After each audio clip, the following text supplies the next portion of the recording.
तर गिरीश महाजन आणि एकनाथ खडसे यांच्यात पुन्हा एकदा झुंपलेली आहे। कोण एकनाथ खडसे असं म्हणत गिरीश महाजनांनी डिवसलं, तर विधान परिषदेत खडसेंनी चुकीचा प्रश्न विचारला आणि त्यांनी मान्य केलं, म्हातारपणामुळे माझी बुद्धी कमजोर झाली असं म्हणत महाजनांनी टीका केली। तर गिरीश महाजन महान जगविख्यात व्यक्तिमत्व, त्यामुळे महाराष्ट्रात मला फारसे लोक ओळखत नाही असं म्हणत एकनाथ खडसेंनी प्रत्युत्तर दिलंय।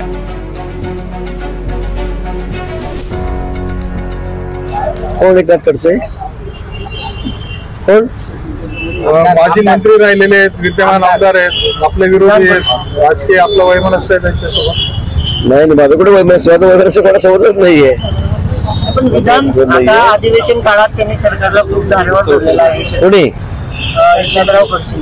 मला काही वाटत नाही तर ते काही बोलत असेल तर काय फार मला वाटतं लक्ष देण्याची गरज नाही मला। त्यांनी हो, विधान परिषदेमध्ये नर्मदा प्रकल्पावरून करता आपली आणि खडसेंची खडाजंगी देखील झाल्याचं पाहायला मिळालं होतं। एकंदरीत आपण याबाबत गंभीर नसल्याचं खडसेंनी म्हटलं होतं। नाही, मी कुठे काय खडाजंगी केली? त्यांनी प्रश्न चुकीचा विचारला, त्यांनी अभ्यास त्यांनी मान्य केलं की म्हातारपणामुळे माझी बुद्धी थोडी कमजोर झालेली आहे, मला वेळ लागला असं त्यांनी काहीतरी म्हटलं। पण मला मी तसं म्हणणार नाही, ते ज्येष्ठ नेते आहेत, मोठे आहेत, पण त्यांना श्रुतीभाव झाला असंही त्यांनी म्हटलेलं आहे।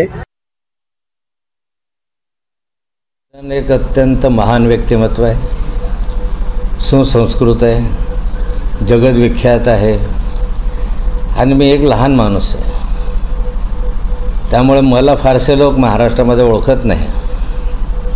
स्वाभाविकता त्यांनी हे म्हटलं असेल आणि त्यामुळे अशा महान व्यक्ती ज्यावेळेस बोलतात, जे समर्था घरचे असतात, तर त्यांच्या बोलण्याला फारसं लक्ष देण्याची आवश्यकता नाही। असं आहे की उपहासात्मक बोलणं ज्याला समजतं तोच माणूस सुसंस्कृत असतो।